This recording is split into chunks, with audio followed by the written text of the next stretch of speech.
आप देखें तो देखिए यहाँ पे सिस्टम एडाप्टर लिखा हुआ है।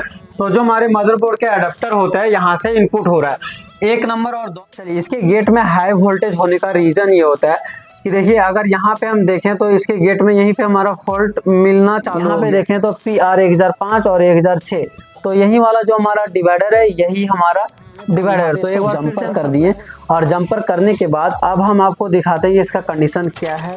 आज हमारे पास एक लैपटॉप के मदरबोर्ड है और इस मदरबोर्ड में हम आपको दिखाएंगे कि इसके वोल्टेज सेक्शन में प्रॉब्लम है, तो इसको आप कैसे रिपेयर कर सकते हैं। स्टेप बाय स्टेप आप इसको कैसे चेक करेंगे कि ये रिपेयर हो जाएगा। तो इस मदरबोर्ड को हम आज आपको कंप्लीट रिपेयर करके दिखाएंगे कि वोल्टेज सेक्शन से अगर कोई भी दिक्कत, कोई भी बोर्ड में अगर प्रॉब्लम्स आता है तो आप उसे कैसे रिपेयर कर पाएंगे। तो चलिए हम एक बार आपको इसके बारे में कंप्लीट दिखाते हैं कि कहाँ पे क्या दिक्कत है। उसके बाद हम आपको स्कीमेटिक डायग्राम में ले जाएंगे और स्कीमेटिक डायग्राम से बताएंगे कि कैसे हम इसको ट्रेस कर पाएंगे और कैसे हम इसमें फॉल्ट फाइंडिंग करेंगे। तो कंप्लीट आपको प्रोसेस इस वीडियो में लाइव दिखने वाला है। तो एक बार हम आपको बोर्ड पे ले जाते हैं और दिखाते हैं कि कैसे इसमें सारे क्या क्या चीज़ें को चेक करना है। चलिए देखिए ये हमारा है DC इन एडाप्टर है। इस एडाप्टर के पास हमने जंपर लगा के रखा है क्योंकि इसका कनेक्टर हमारे पास कनेक्टर नहीं था, तो हम डायरेक्ट इसको जंपर कर दिए। जंपर करके हम इधर से पॉजिटिव यहाँ से नेगेटिव DC सप्लाई को 19.5 वोल्ट में हम सेट कर लिया। आउटपुट देने के बाद एम्पियर हमारा 0 ले रहा है, 0 एम्पियर ले रहा है। इसके मतलब ये होता है कि या तो वोल्टेज सेक्शन आपका खराब है या तो आपका जो ये कनेक्टर DC सप्लाई से लगाए हैं ये सही से कनेक्ट नहीं हुआ है। अब मल्टीमीटर को 20 वोल्ट में सेट करके और यहाँ पे एक बार हम आपको चेक करा के दिखाते हैं। तो देखिए यहाँ पे हमारा प्रॉपर 19 वोल्ट जितना हम आउटपुट दिए उतना मिल रहा है, लेकिन जो हमारे वोल्टेज सेक्शन के PR रजिस्टर होता है यहाँ पे कोई वोल्टेज नहीं मिल रहा है। इसके मतलब ये होता है कि हमारा वोल्टेज सेक्शन में प्रॉब्लम्स है। कहाँ पे प्रॉब्लम है तो इसको हम एक बार रिव्यू करते हैं, चेक करते हैं। तो देखिए हमारा वोल्टेज सेक्शन ये है। इसके बाद हमारा फ्यूज लगा हुआ है, तो फ्यूज तक प्रॉपर वोल्टेज आ रहा है। उसके बाद यहाँ पे हमारे पास जेनर डायोड लगा है, यहाँ पे भी प्रॉपर वोल्टेज आ रहा है। उसके बाद मेन मॉसफेट हमारा यहाँ पे है, इस पे भी आ रहा है, लेकिन इसके ड्रेन पे अगर देखें तो यहाँ पे कोई वोल्टेज नहीं है, तो यहाँ से ये हमारा वोल्टेज ड्रॉप हो जा रहा है। तो चलिए अब हम आपको स्कीमेटिक डायग्राम में एक बार दिखाते हैं और फिर हम आपको इसको रिपेयर करके उसी से हम आपको कंप्लीट दिखाएंगे। चलिए अब हम अपने स्कीमेटिक डायग्राम पे आ चुके हैं और अगर यहाँ पे आप देखें तो देखिए यहाँ पे सिस्टम एडाप्टर लिखा हुआ है।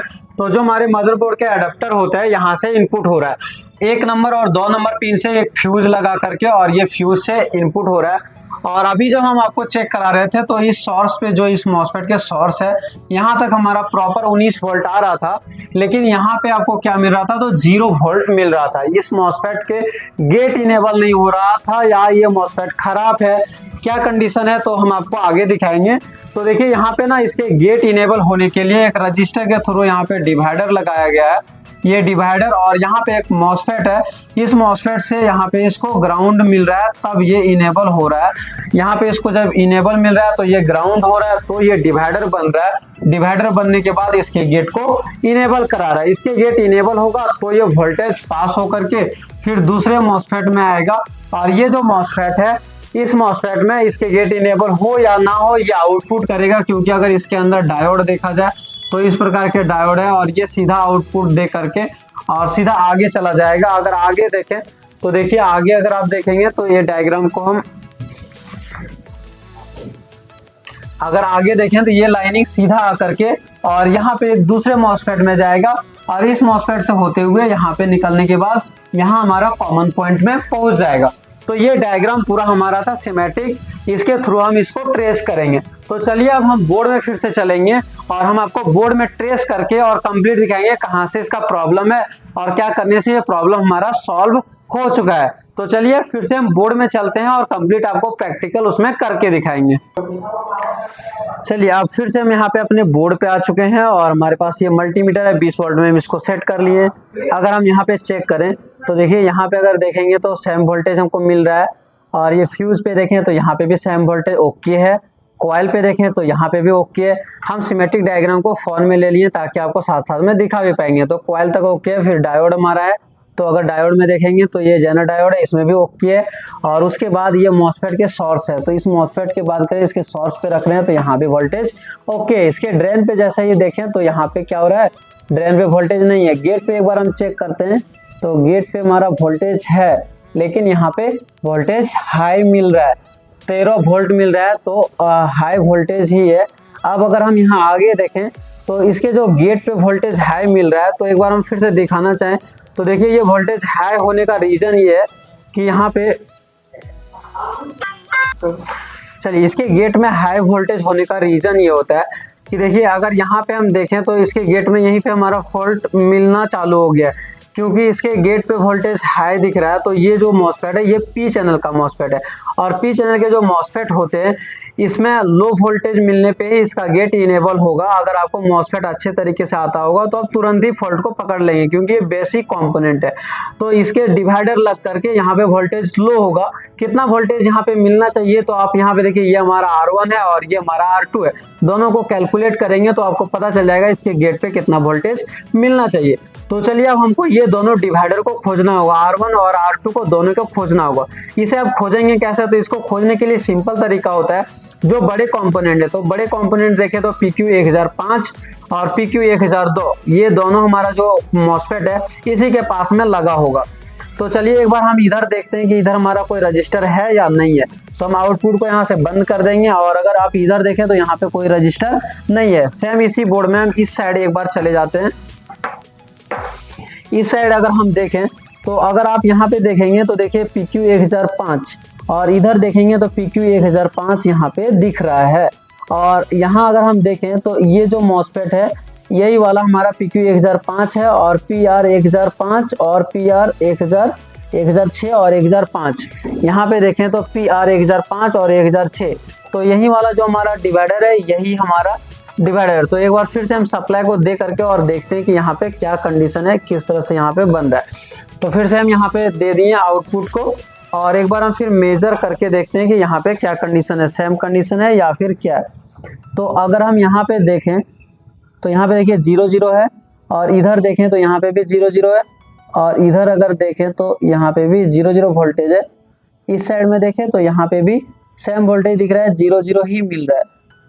एक बार हम आउटपुट अच्छे से फिर से दे लेते हैं, यहाँ से कनेक्टेड है। फिर हम एक बार इधर से देखते हैं तो देखिए यहाँ पे जो वोल्टेज गेट पे मिल रहा था वही वोल्टेज यहाँ पे है।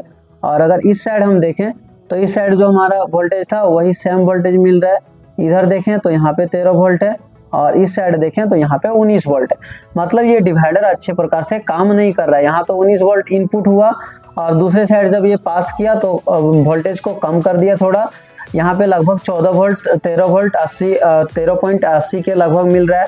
इस साइड अगर देखें 0 है, और अगर इस साइड देखें तो यहाँ पे भी वोल्टेज कुछ ड्रॉप होके पास कर रहा है।